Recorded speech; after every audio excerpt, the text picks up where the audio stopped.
हमारे जीवन के निर्माण में जिन जिन चीज़ों की सबसे बड़ी महत्वपूर्ण भूमिका होती है, हमारी वाणी उसमें एक है। सच्चाई तो ये है कि जैसे आदमी की सोच, आदमी का स्वभाव उसके जीवन के विकास में मुख्य मददगार बनता है, ऐसे ही आदमी की ज़बान भी मुख्य मददगार बनती है।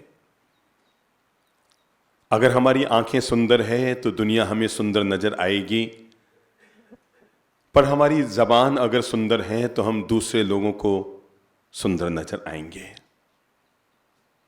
कल्पना कीजिए, एक व्यक्ति बड़ा सुंदर है, गोरा गट्ट है, दिखने में बड़ा हैंडसम है, लेकिन ज़बान पर उसकी लगाम नहीं है, हमेशा अपशब्दों का प्रयोग करता है, गाली गलौज करता है, हो हल्ला करता है, गुस्सा करता है, चीखता है, चिल्लाता है, पर दिखने में बड़ा सुंदर है। और एक व्यक्ति ऐसा है जो दिखने में बहुत ज़्यादा सुंदर नहीं है, पर प्रकृति से बहुत शांत है, जब भी बोलता है प्रेम से, शांति से, मिठास से, दूसरों के दिलों में जगह बने ऐसी भाषा का इस्तेमाल करता है, तो तय है दिखने में तो वही व्यक्ति सुंदर लगेगा जिसका चेहरा सुंदर है, पर हकीकत में सुंदर वह है जिसका बोलो बोलो जिसकी जबान सुंदर है। आज मंदिरों में अगर महावीर, बुद्ध, राम, कृष्ण पूजे जाते हैं तो इसलिए नहीं कि उनका चेहरा सुंदर था, वो इसलिए पूजे जाते हैं क्योंकि उनका चरित्र सुंदर था।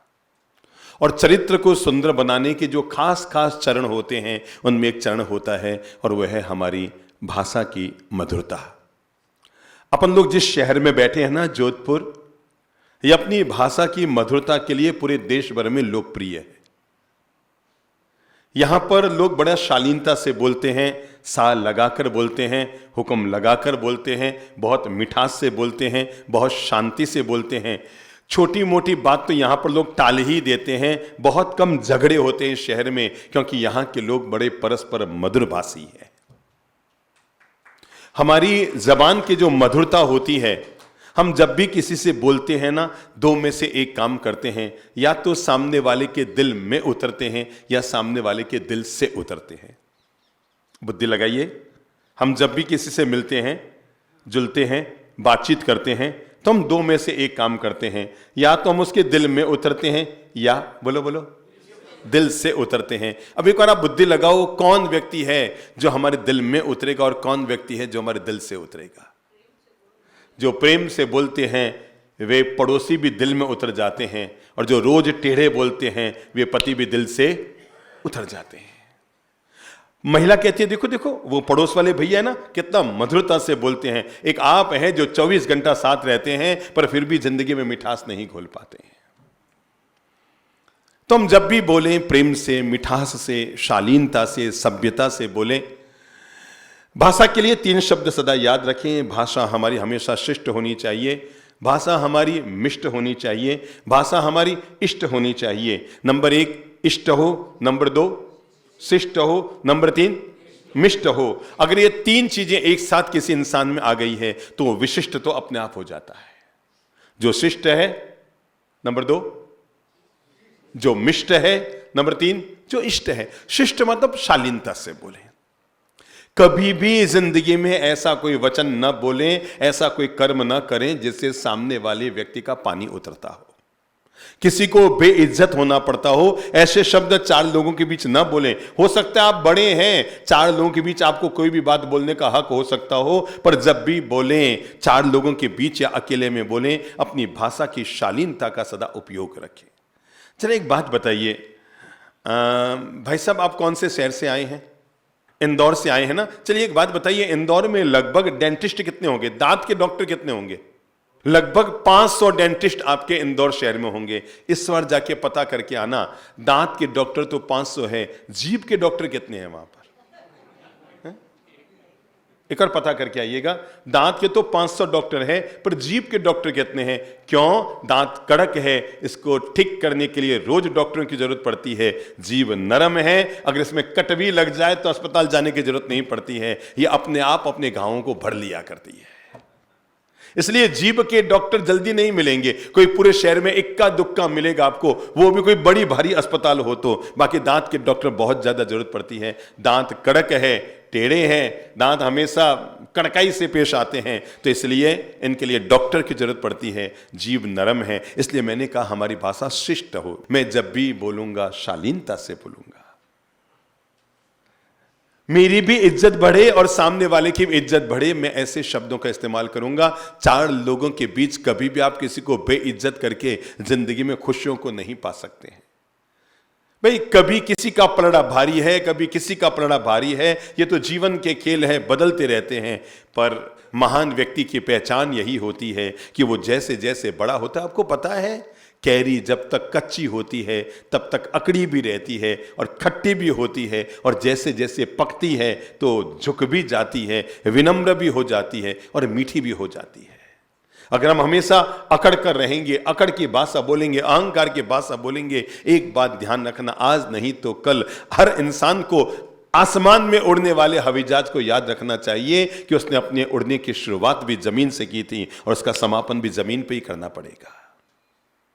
आसमान में उड़ने वाले हर हवाई जहाज को यह याद रखना चाहिए, कितना भी ऊंचा आसमान में चला गया है पर शुरुआत तो जमीन पे दौड़ के की थी, और कितना भी ऊंचा चला जाए पर समापन तो वापस जमीन पे आके करना पड़ेगा। इसलिए बड़े बनो पर बड़े बनकर मत रहो।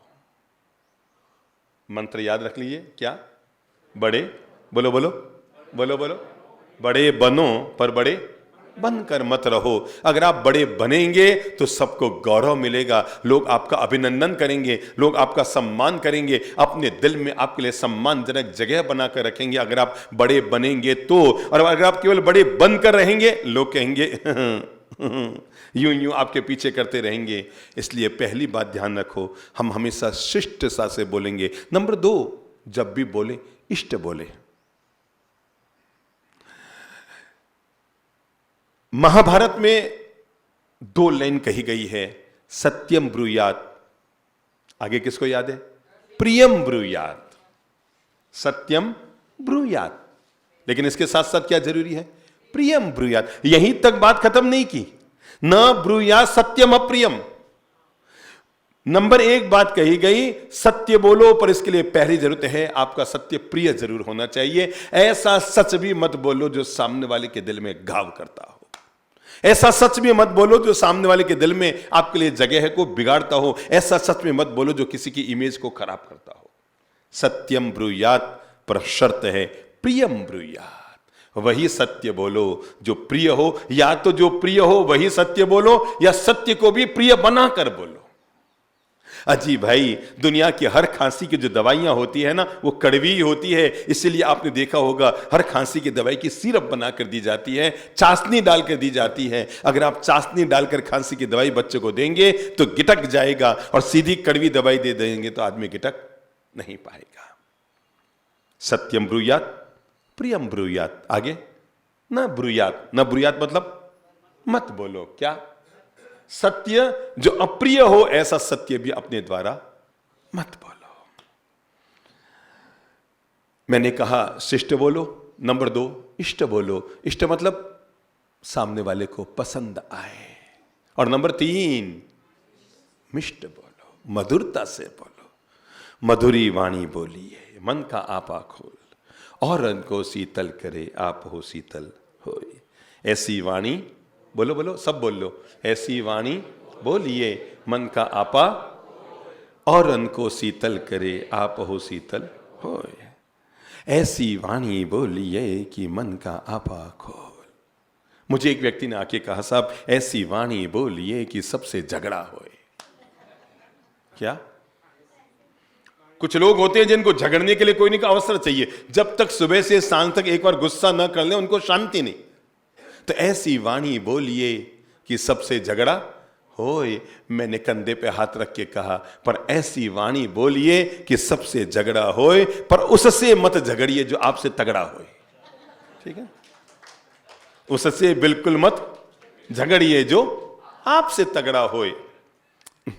सीधी सादी फिर शब्दों को याद कर लें। शिष्ट बोलेंगे, नंबर 2 इष्ट बोलेंगे, नंबर 3 मिष्ट बोलेंगे। ये 3 जिसके पास होता है उसी को दुनिया में विशिष्ट कहा जाता है। कहते हैं एक नेताजी, किन्हीं संत महाराज से मिलने के लिए गए। नया नया पद मिला था उन्हें, कई बार मिलता है ना राज्य मंत्री के पद का दर्जा। कोई विभाग का अध्यक्ष बनाया गया, लाल बत्ती की कार भी मिल गई, 5 पुलिस वाले भी मिल गए, और वो संत महाराज से मिलने के लिए गए। संत महाराज आध्यात्मिक प्रकृति के संत थे। 5-7 लोगों के बीच बैठे हुए धर्म अध्यात्म की चर्चा कर रहे थे कि तभी नेताजी का वहां पहुंचना हो गया। और जाकर नेता, महाराज प्रणाम, नमस्कार महाराज। ओहो, आओ भाई आओ, स्वागत है। पहचान लिया ना? हाँ भाई हम पहचान गए, आप तो हमारे नगर के नेता हो, आपको तो राज्य मंत्री का दर्जा मिला है, स्वागत है। आओ भैया, स्वागत है आपका, बैठो बैठो बैठो बैठो, 2 मिनट बैठो। ये लोग पहले आए हुए हैं, पहले इनकी सेवा कर लूं, फिर आपकी सेवा कर लेता हूं। अब आधा मिनट तो नेताजी ने प्रतीक्षा की, धैर्य रखा। अब जिनका नेचर दूसरों को इंतजारी करवाने का है, उनको बोलो इंतजारी करो तो क्या पसंद नहीं आएगा। 1 मिनट तो इंतजारी किया और कहा, क्या बात है महाराज, आप समझते नहीं हो क्या? है आदमी आदमी में फर्क नहीं समझते हो? अरे लोग तो मुझे मुख्य अतिथि बनाकर बुला रहे हैं कार्यक्रमों में, साफे पहना रहे हैं, माला पहना रहे हैं, शॉल उड़ा रहे हैं, तिलक कर रहे हैं। एक मैं हूं जो आपके आया हूं मिलने के लिए, और आप हैं जो आदमी आदमी में फर्क नहीं समझते। क्या महाराज बुद्धि नाम की चीज नहीं है आप में? अक्ल नाम की चीज नहीं है? समझदारी समझते नहीं हो? अरे मैं इतना बड़ा आदमी आया। संत ने कहा, भैया वास्तव में तुम बहुत अच्छे आदमी हो, हमारे नगर के गौरव हो, अरे हमारे राज्य का गौरव है कि आप जैसे व्यक्ति हमारे राज्य में नेता है, हमें आप पर गौरव है। बस 2 मिनट बैठो, फिर मैं आपकी सेवा करता हूं। नेताजी तो अंट संट बोलकर फिर चले गए। रात को घर पहुंचे, बेडरूम में थे, पास में कौन थी? धर्म पत्नी थी। यह अच्छा शब्द है, धर्म पत्नी। सगी मां को धर्म मां नहीं कहते, सगे भाई को धर्म भाई नहीं कहते, सगी बहन को धर्म बहन नहीं कहते, सगे पापा को धर्म पापा नहीं कहते, पर सगी पत्नी को धर्म पत्नी कहते हैं। सगी वाली धर्म की होती है, किसी के पाप की हो जाए तो फूटे कर्म उसके। बाकी जो सगी वाली होती है ना, वही धर्म की होती है। अब पाप वाली किसी की हो जाए तो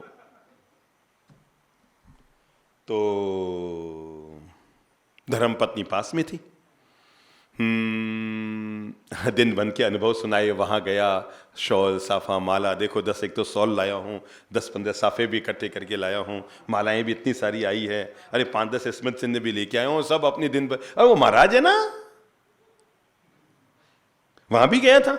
लोगों ने कहा बहुत अच्छे संत हैं, बड़े अच्छे ज्ञानी संत हैं, आध्यात्मिक संत। में चला गया, अरे वो तो आदमी आदमी में फर्क नहीं समझते, बैठा दिया मुझे। कोई एरे गेरे नत्थु खेरे मुफती लोग बैठे थे, उनसे तो बातें कर रहे थे और मुझे किनारे बैठा दिया।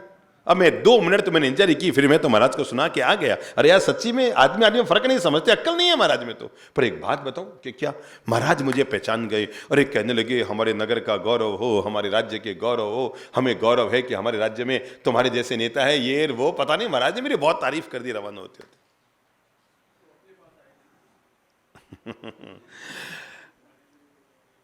पत्नी ने मुस्कुराते हुए अपने पति के सिर पे हाथ फेरते हुए कहा, एक बात कहूं? कहा बोलो भाई। कहा मैं आपको जीवन का राज केवल इतना सा बताना चाहता हूं, संत ने वो नहीं कहा जो तुम हो, और तुमने वो नहीं कहा जो संत है। सच्चाई तो ये है, संत ने वो कहा जो वो खुद हैं, और तुम उन्हें वो कह के आए जो तुम खुद हो। बस जिंदगी में आदमी जैसा होता है वैसा ही तो बोलता है। जिंदगी में आदमी बोलो होता है वैसा ही बोलता है, या यूं समझ लो जो बोलता है वैसे ही तो आदमी होता है। हमारा चरित्र ही व्यवहार बनता है, व्यवहार ही वाणी बनती है, वाणी हमारे रिश्तों को अलग अलग रूप प्रदान किया करती है। इसलिए रिश्तों को बनाने में भी इसी जबान का हाथ, और रिश्तों को बिगाड़ने में भी। मुझे कोई पूछे शरीर में सबसे अच्छा अंग कौन सा है, मैं कहूँगा जबान है। अरे इसी से तो ईश्वर का भजन करते हैं, इसी से भगवान की वाणी बोलते हैं, इसी से हम सम्मान की भाषा बोलते हैं, इसी से हम शिष्ट शब्दों का इस्तेमाल करते हैं, इसी से हम दूसरों के दिलों में जगह बनाते हैं, इसी से हम अपने मन के भावों को अभिव्यक्त कर पाते हैं। पर मुझे कोई पूछे सबसे बुरा अंग, तो जबान ही है। अरे इसी से तो हम, अब आप बोलो क्या क्या करते हैं? तेरी मेरी इधर उधर की, यहां वहां की निंदा, आलोचना, चुगली, अपशब्दों का प्रयोग, किसी के लिए किसी के जीवन पर लांछन लगाने वाली बातें, किसी के जीवन का उपहास उड़ाने वाली बातें। अरे कभी कभी तो हम ऐसे ऐसे गाली गलौच, मेरे भाई जीवन में, मैं आपको नहीं, संबोधित साधकों को नहीं, कल ये प्रवचन अगर दुनिया भर में लोग सुनेंगे तो मैं उन सभी लोगों से कहना चाहूंगा, हमें कम से कम इतने शिष्ट तो हो ही जाना चाहिए। हर इंसान को जो अपनी मां की कोख से पैदा हुआ है और जिसने अपनी बहन के हाथ से राखी बंधवाई है, उस हर इंसान को इतना सभ्य, शालीन और शिष्ट तो हो ही जाना चाहिए कि जिंदगी में कभी भी मां और बहन जैसे दुनिया के सबसे पवित्रतम शब्दों के नाम पर गाली नहीं निकालूंगा। दुनिया में इससे पवित्र कोई शब्द नहीं होते हैं। नंबर 1 हमारी मां, नंबर 2 हमारी बहन। पर हम कितने दुर्भाग्यशाली होते हैं लोग जो इन्हीं 2 पवित्र शब्दों को भी अपवित्र करते हुए और इनके नाम पर हम गाली गलौच कर लिया करते हैं ना। समझ गए ना आप लोग मेरी बात? इशारे में आप समझ जाएं और अपने आप के लिए भी और दुनिया भर के लोगों को इस बात के लिए मोटिवेट करें, भैया तुम्हें जो बोलना हो बोल, पर दुनिया की ईश्वर तुल्य मां जो शब्द है, कम से कम उसके नाम पर अपशब्द का प्रयोग और गाली गलौच, असभ्य भाषा का प्रयोग तो मत करो। मुझे कोई पूछे कि आदमी की कुलीनता की पहचान अगर करनी है तो मैं कहूंगा कपड़ों से, दुकान से, ऑफिस से, धंधे से, व्यापार से नहीं होगी। आदमी की कुलीनता की जब भी पहचान होगी तो उसके किससे होगी? वाणी से होगी। यह जबान ही बताएगी कि कौन व्यक्ति कितना शालीन है। मेरे भाई, ये हमारा मुंह तो 2 शटर की दुकान है। कितने शटर? एक बार अपनी दुकान खोलो तो आपने देखा होगा, एक शटर ऊपर जाता है और एक शटर नीचे आता है। पक्की बात? पक्की बात। पर अब इस दुकान में क्या माल है, कैसे पता लगे? जब हम बोलते हैं ना, तभी पता लगता है इस दुकान में हीरे भरे हैं या कोयले भरे हैं। जब इंसान बोलता है तभी उसे इस बात का पता लगता है मेरी दुकान में हीरे भरे हैं कि कोयले भरे हैं। इसलिए हम सभी लोगों को अपने आप को इस बात के लिए मोटिवेट करना होगा कि मैं जिंदगी में इस बात का विवेक रखूंगा, मैं अपनी जबान से कोयले कभी नहीं निकालूंगा, हीरे निकालूंगा। देखो भाई, ध्यान रखना, शरीर में अगर घाव लग जाए तो दवा से ठीक होता है, जबान में घाव लग जाए तो बिना दवा के ठीक होता है। पर जबान से अगर घाव लग जाए तो किसी भी दवा से ठीक नहीं होता है। कहने के नाम पर हम कह दें कि महाभारत का श्री गणेश किसी द्यूत क्रीड़ा से हुआ था।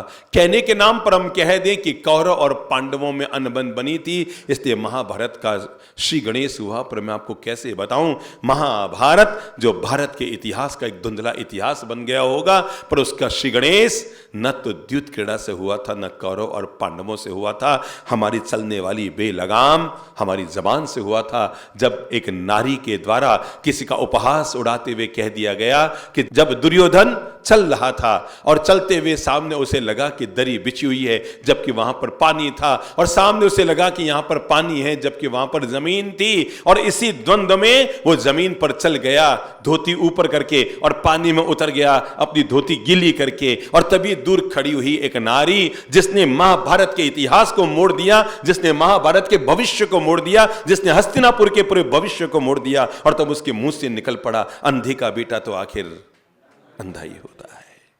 3 बातें जीवन में सदा याद रखना। जिंदगी में कभी किसी का अपमान मत कीजिएगा, लिख लो। जिंदगी में कभी किसी का अपमान मत कीजिएगा। नंबर 2, अगर कोई अपमान कर ले तो बुरा मत मानिएगा। नंबर 1, जिंदगी में कभी किसी का अपमान मत कीजिएगा। नंबर 2, अगर कोई अपमान कर दे तो बुरा मत मानिएगा। नंबर 3, अगर बुरा लग भी जाए तो बदले की भावना पैदा मत कीजिएगा। अगर महाभारत हुई तो इन 3 बातों के पीछे हुई, बस ध्यान में ले लो तीनों बातें। नंबर 1, कभी किसी का अपमान मत कीजिएगा। नंबर 2, अगर किसी ने हमारा अपमान कर दिया है तो बुरा मत मानिएगा। और अगर बुरा लग गया है, जिंदगी में कभी भी बदले की भावना से काम मत कीजिएगा। इसका परिणाम बहुत बुरा होता है। बदले की भावना पैदा मत करना, क्योंकि इन 3 बातों ने महाभारत का मोड़ बदल दिया था। देखो भाई, कैसे बताऊं, राम और रावण, श्री राम को बोलना आता था तो दुश्मन के भाई को भी दोस्त बना लिया, रावण को बोलना नहीं आता था तो अपने सगे भाई को भी दुश्मन बना लिया। फर्क समझ गए? श्री राम को बोलना आता था तो बोलो बोलो बोलो बोलो, जोर से बोलो, दुश्मन के भाई को भी दोस्त बना लिया। और रावण को बोलना नहीं आता था, अपने अहंकार के चलते अपने सगे भाई को भी अपना दुश्मन बना लिया। तुलसी मीठे वचन से सुख उपजे चहूं और, वशीकरण यह मंत्र है तजिए वचन कठोर। तुलसी मीठे वचन से। अच्छा, एक बात बताओ, दुनिया में 2 तरह के लोग हैं। कुछ लोग हैं जो बोलने के बाद तोलते हैं, कुछ लोग हैं जो बोलने से पहले तोलते हैं, कुछ लोग हैं जो तोलकर बोलते हैं, कुछ लोग हैं जो बोलो बोलो बोलने के बाद तोलते हैं। आपको क्या लगता है इन दोनों में ज्यादा समझदार कौन है? बुद्धि लगाओ, इन दोनों में ज्यादा समझदार कौन है? क्यों? जो बोलने से पहले तौलेगा, सोचेगा, उसे 1 मिनट सोचना पड़ेगा, और जो बोलने के बाद सोचेगा उसे दिन भर सोचना पड़ेगा। पहले सोचकर बोलोगे तो एक बार सोचकर फ्री हो जाओगे, और बिना सोचे बोलोगे तो दिन भर सोचते रहोगे, मैं क्यों बोलियो, मारे काको जो कहीं जावे, मैं क्यों माथो लगाओ, मारे मारो क्या, मेरा क्या हो रहा, मैं क्यों बोला। पहले तौलो, उसके बाद अपना मुंह खोलो। पहले तौलो। हर बात सोचने की तो होती है क्या? हर बात सोचने की तो होती है, पर हर बात बोलने की नहीं होती है। पक्का निर्णय कर लो, हर बात सोचने की होती है, पर हर बात बोलने की नहीं होती है। हम ऐसा कोई वचन न बोलें, हम ऐसा कोई कर्म न करें, हम ऐसा कोई व्यवहार न करें, मैं तो कहूँगा हम ऐसा कोई चिंतन भी न करें जिसकी करनी पार उतरनी, पूरी दुनिया को सुधारने का ठेका भगवान ने हमको तो नहीं दिया है। जो जैसा करेगा वो वैसा भरेगा। पूरी दुनिया को सुधारने का ठेका भगवान ने न तो मुझे दिया है न आपको दिया है। मैंने गलत जीवन जिया है, मेरी आत्मा साक्षी है, ईश्वर साक्षी है, और मैं उसका दंड जरूर पाऊंगा। दूसरा मुझे कहाँ दंड दें, आपने गलत किया है, आत्मा साक्षी है, ईश्वर साक्षी है। हम जहां तक हो सकें तू तेरी संभाल, बोल लो, तू तेरी संभाल और छोड़ सभी जंजाल। चलो हम कैसा बोलें? नंबर 1, जब भी बोलें पॉजिटिव बोलें। अपने चिंतन को, अपनी सोच को, अपनी मानसिकता को हमेशा पॉजिटिव बनाकर रखें, क्योंकि दुनिया में हर चीज लौट कर आती है हमारे साथ। देखो, एक आदमी बगीचे में खड़ा था, अचानक उसे नजर आए सामने मीठे मीठे आम का पेड़ था, तो मन क्या हुआ होगा? खा लूं। अब मन अपने आप तो खा नहीं सकता है, तो क्या किया होगा आदमी? चलकर पेड़ के पास गया। अब पांव तो आम को तोड़ नहीं सकते, तो क्या होगा? हाथ से उसने तोड़ा। अब हाथ तो आम को खा नहीं सकता, तो कहां डाला होगा? मुंह में डाला। मुंह तो आम को अपने अंदर रख नहीं सकता होगा, कहां गया? पेट में। आंख ने देखा, पांव चलकर गए, हाथ ने तोड़ा, मुंह में गया और पेट के अंदर पहुंच गया। यह सब प्रक्रिया चल रही थी, इतने में माली की नजर पड़ गई। वो डंडा लेकर आया और ला करके उसने डंडा दनादन दनादन दनादन कहां मारा? पीठ पे मारा। अब मुझे एक बात बताओ, इस पूरे आम के प्रकरण में पीठ का क्या रोल है? इस पूरे आम खाने के प्रकरण में पीठ का कोई रोल हो तो बताओ आप मुझे, है कोई पीठ का रोल? है? पर मैं बताता हूं, हर चीज लौट कर आती है। पीठ के डंडे पड़े तो आंसू कहां पर आए? आंख में आए। आम को सबसे पहले किसने देखा था? आंख ने देखा था। लौट कर चीज वहीं आती है। आंख से शुरुआत हुई और वापस कहां आई? आंख पर आई। 4 बहुएं आपस में क्या हो गई? क्या? क्या? दरार, दूरियां, तनाव। हमें आज का आज अलग होना है। अब अलग होना है तो पतियों ने कहा फ्लैट कहां से लाए, किराया लगता है 6,000 10,000। उन्होंने कहा जो भी हमें आज का आज अलग होना है। अब क्या किया, घर ऐसा समझो ये हॉल बना हुआ है ना, ऐसा घर था। उन्होंने क्या किया, अलग होने के लिए लकड़ी का पार्टीशन डाल दिया। हार्डबोर्ड आते ना, तो एक यूं चला दिया और एक बीच में यूं चला दिया, तो कितने कमरे हो गए? 4 कमरे। छत एक पर दीवार 4 हो गई। अब छत और दीवार के बीच में गैप था, पर बहुओं को लगा ठीक है कोई दिक्कत नहीं, हम अपने चारों कमरे में रहेंगे, अपना अपना खाना बनाएंगे, हमारे घर अलग अलग हो गए। बस चारों झगड़ालू, चारों ईर्ष्यालु, चारों वैर विरोध वाली। सुबह सुबह सबसे बड़ी वाली बहू ने अपने घर का मतलब अपना पार्टीशन जो था उसका कचरा निकाला। अब उसने क्या किया होगा, उसने दूसरी वाली जो उसकी देरानी थी, हौले से सुबह सुबह 6 बजे थे, वो तो सोए हुए थे, उसने हौले से खिसका दिया। 7 बजे वो उठी, उसने कचरा निकाला। उसने क्या किया होगा, उसने आगे खिसका दिया। खुद का कचरा भी, पहली वाला का कचरा भी, वो कहां चला गया? आगे। तीसरी वाली क्या? अब सुबह 7:30 बजे तीसरी वाली ने कचरा निकाला और उसने देखा कि उसकी छोटी वाली इधर उधर गई हुई है, उसने ऊपर से झट से चौथी वाली के डाल दिया। अब बुद्धि लगाओ, 8:30 बजे चौथी वाली ने भी कचरा निकाला होगा। कहां? पहली वाली के। बुद्धि ये लगाओ, कचरा कितना आया, जितना डाला था उतना ही, उससे चौगुना बनकर आया। ये जीवन का विज्ञान जो समझ लेता है ना, वो कभी भी दूसरों पे कचरे नहीं डालता, वो हमेशा दूसरों पे गुलाब की पंखुड़ियां उछालता है। चलो सीधा साधा एक प्रयोग करो, मुट्ठी लाओ सामने, अपना हाथ खोलो, यूं लाओ, हाथ में लाओ। चलो मैं आप सबके हाथ में 100 ग्राम गुलाब जल डालता हूं। कितना? 100 ग्राम आ जाएगा ना अंजलि में? 100 ग्राम गुलाब जल सबके हाथ में ले लो। पूरा थोड़ा टाइट करो, गुलाब जल नीचे बह जाएगा ना भाई साहब। अभी बूंद बूंद टपक जाएगी, कपड़े गीले हो जाएंगे। तो गुलाब जल डाला है, बिल्कुल टाइट पकड़ लो। अब एक काम करो, उसको ऊपर उछालो, या उछाला, देखो तो आप पर अब क्या फुहारे आई है गुलाब जल की। पक्की बात, पक्की बात। अब एक काम और करो, वापस लो। अब मैं इसमें 100 ग्राम मिट्टी डाल रहा हूं, धूड़, ठीक है ना? अब क्या करो, उछालो जोर से, या वाओ, फिर से गुलाब जल आ गया। जीवन का विज्ञान समझ गए?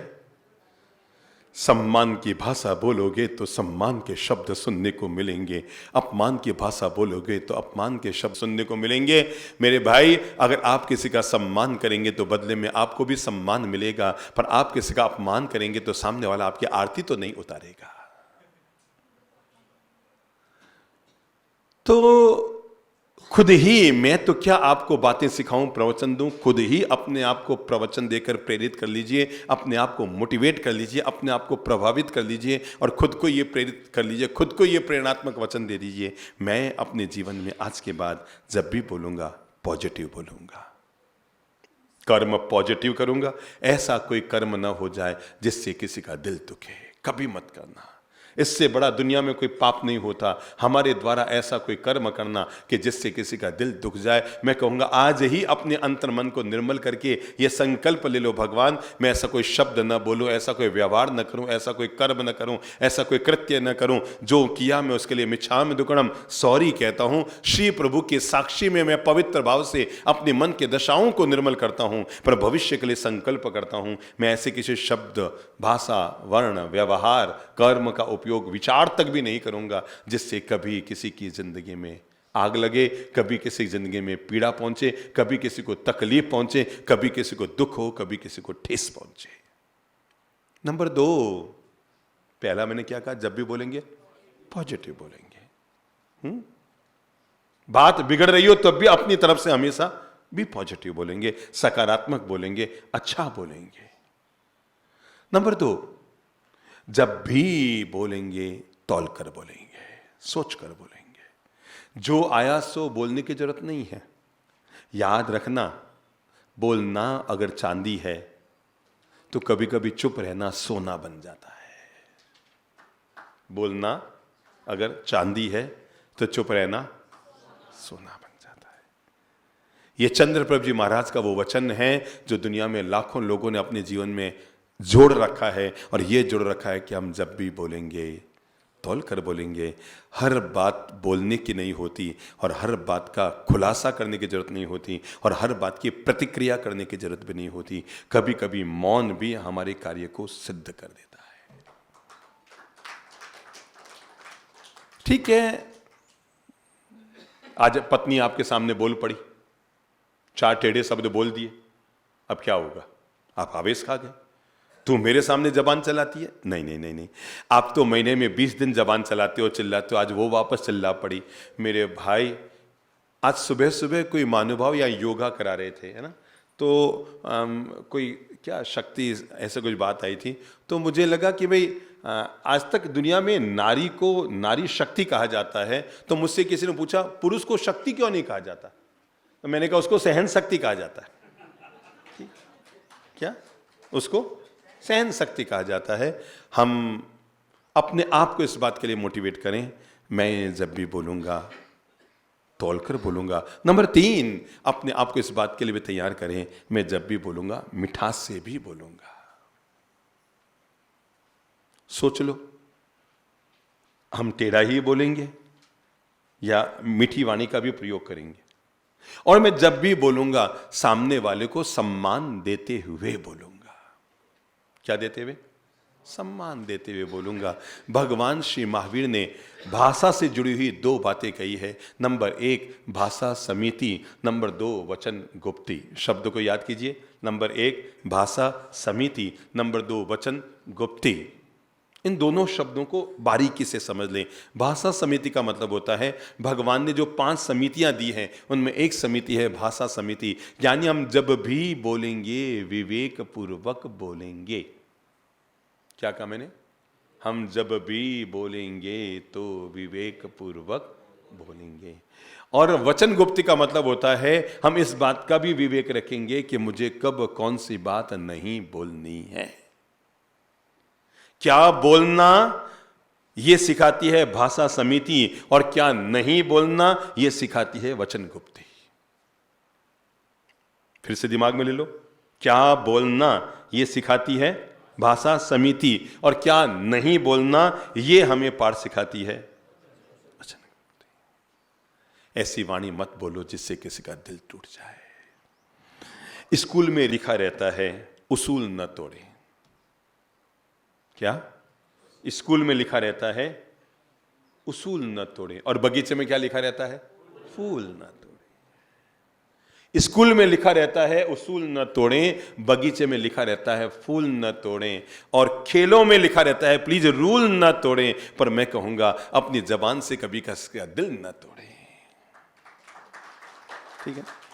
कभी भी किसी के दिल को ठेस पहुंचे ऐसी भाषा का उपयोग न करें, ऐसे व्यवहार का उपयोग न करें, ऐसे शब्द का उपयोग न करें। क्यों? क्योंकि हमने एक लाइन, हमने नहीं, हमारे बड़े बुजुर्गों ने भी सुना रखी है और सुन रखी है, और वह है मुसीबत जब भी आती है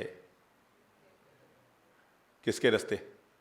मुंह के रास्ते आती है। मैं आज तक समझ नहीं पाया मुंह कौन सा रास्ता है मुसीबत के आने का। क्यों? क्योंकि हम लोग टेढ़े शब्दों का इस्तेमाल कर देते हैं, गलत शब्दों का इस्तेमाल कर देते हैं, सामने वाले का दिल दुखा देते हैं, और वक्त पड़ने पर वापस वो हम पर हावी हो जाता है। आज जब हमने भाषा समिति, वचन गुप्ती, अपनी वाणी के व्यवहार पर हम अंकुश कैसे लगाएं, इस बात के लिए हमने बात समझी है, तो मैं जरूर कहूंगा शब्दों में बड़ी जान होती है। बोल लो, इनसे आरती, अरदास और अजान होती है। पहले देखो जबान किस किस के पास है, तो सब बोलो ना। शब्दों में बड़ी जान होती है, इनसे आरती, अरदास और अजान होती है। ये समंदर के वो मोती हैं, बोलो, जिससे एक अच्छे आदमी की पहचान होती है। क्यों? क्योंकि शब्दों में बड़ी जान होती है। शब्दों में बड़ी जान होती है, इनसे आरती, अरदास और अजान होती है। ये समंदर के वो मोती हैं जिससे अच्छे आदमी की पहचान होती है। हाँ, अंतिम बात और दिमाग में ले लो कि जब भी बोलो, किसी दूसरे से बातचीत करते समय जहां तक हो सके तुम की बजाय आप शब्द का इस्तेमाल करने की कोशिश किया करो। हमेशा आप बोलो। क्या बोलो? आप बोलो। सम्मान की भाषा बोलो, सम्मान के शब्दों का प्रयोग करो। क्यों? क्योंकि हम जैसा बोलते हैं वैसा ही इन कानों से हम सुनते हैं। कभी कुएं में जाकर के मुंह अंदर करके आवाज करना, गणेश, तो कुएं में से क्या आवाज आएगी? और जोर से आएगी, थोड़ी गूंज कर आएगी ना।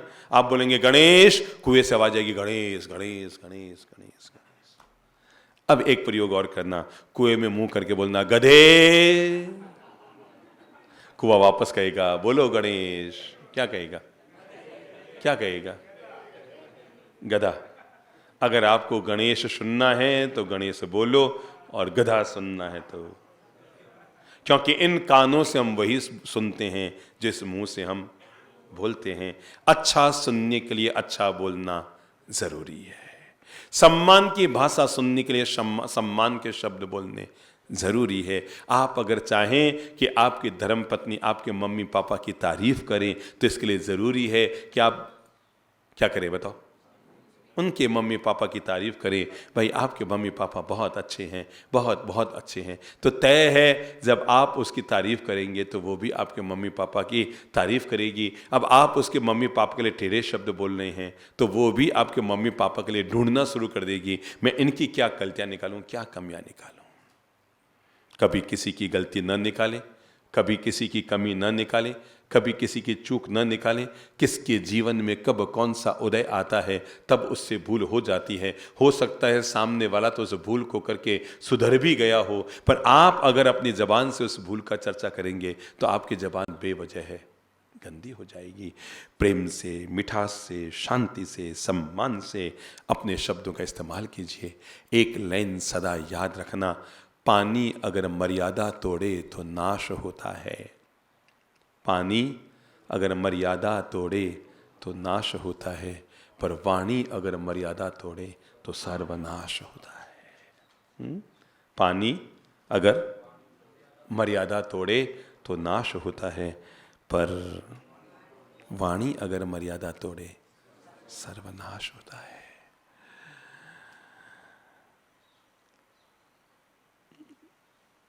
चार लाइन की घटना कहकर फिर आप लोगों को खड़ा करता हूं। और कहते हैं एक संत बीच रास्ते में बैठे थे और बीच रास्ते में बैठकर ही हरि भजन करते थे। एक दिन उधर से राजा की सवारी निकल रही थी, तो तय है अगर राजा की सवारी निकलेगी तो आगे आगे सफाई कर्मी चलेंगे। तो जैसे ही सफाई कर्मियों ने संत को देखा तो चिल्लाते हुए, महाराज चलो उठो, भागो यहां से, कहां सड़क पर आकर बैठ गए, राजा की सवारी आने वाले, चलो चलो चलो, हटो हटो, भागो। संत ने उनको देखा और देखकर कहा, ओ तभी तो। क्या कहा? तभी तो। थोड़ी देर में सैनिक आए, वो भी चिल्लाने लगे, महाराज उठो, डंडे खाने हैं क्या, राजा आ रहा है? नाराज हो गया ना तो जेल में सड़ोगे, उठो उठो बाबा, उठ जाओ, चलो रवाना हो जाओ। ओ तभी तो। तभी राजा की सवारी से 100 कदम आगे चलते हुए मंत्री ने संत प्रवर को प्रणाम करके कहा, महाराज मैं आपको प्रणाम करता हूं, पर मेरा अनुरोध है, राजा की सवारी आ रही है, कहीं राजा रुष्ट न हो जाए, आप 10 मिनट के लिए किनारे बैठ जाओ, वापस जब सवारी निकल जाए तो आप प्रेम से विराज जाना, हमें कोई दिक्कत नहीं, आप भले ही 20 सड़क पे करो साधना, हमें कहां दिक्कत है, महाराज 2 मिनट के लिए रिक्वेस्ट कर रहा हूं, 2 मिनट के लिए आप खड़े हो जाए तो अच्छा होगा। संत ने मंत्री को देखा, कहा, ओ तभी तो उसने कहा मतलब तभी तो, ओ तो सैनिकों ने कहा हमको भी कहता है तभी तो सफाई कर्मी ने कहा हमको भी कहा तभी तो मंत्री समझ नहीं पाया ये तभी तो का क्या राज है। तभी राजा की सवारी आ गई, महाराज तो हिलने का नाम न ले, टस से मस न हो, और राजा की सवारी आई तो मंत्री ने राजा से कहा, महाराज मैंने हाथ जोड़कर संत से कह दिया पर ये बात समझते ही नहीं है, कहते हैं नहीं मैं तो यहीं बैठा रहूंगा, मैं नहीं उठने वाला। राजा ने कहा क्यों उठाते हो भाई इनको, बैठ महाराज आप बैठो बैठो बैठो, मैं अपना रथ नीचे उतार लूंगा, सड़क से नीचे रथ ले लो, आगे वापस सड़क पे ले लेंगे, बेवजह महाराज को क्यों तकलीफ देते हो, महाराज आप बैठो भाई बैठो, भजन करो। और ये कहते हुए राजा ने अपना रथ सड़क से नीचे उतराया और वापस सड़क के ऊपर लेकर आ गए। राजा को देखकर संत ने कहा, ओ तभी तो।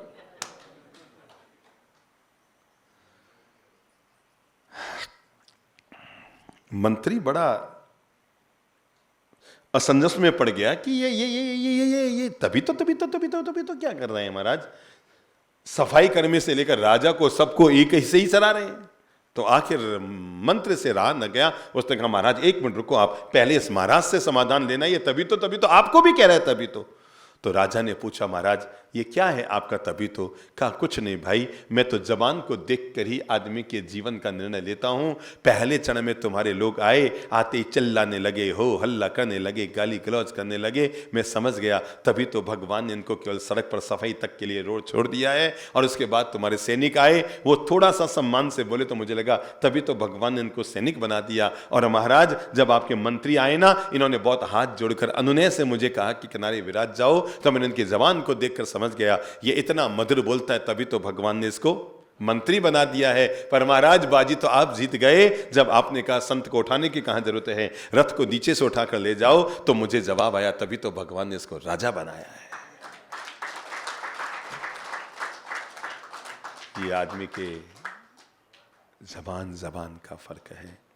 इसलिए आज संबोधि साधना शिविर में संबोधि का हम ये जीवन का बोध प्राप्त करते हैं।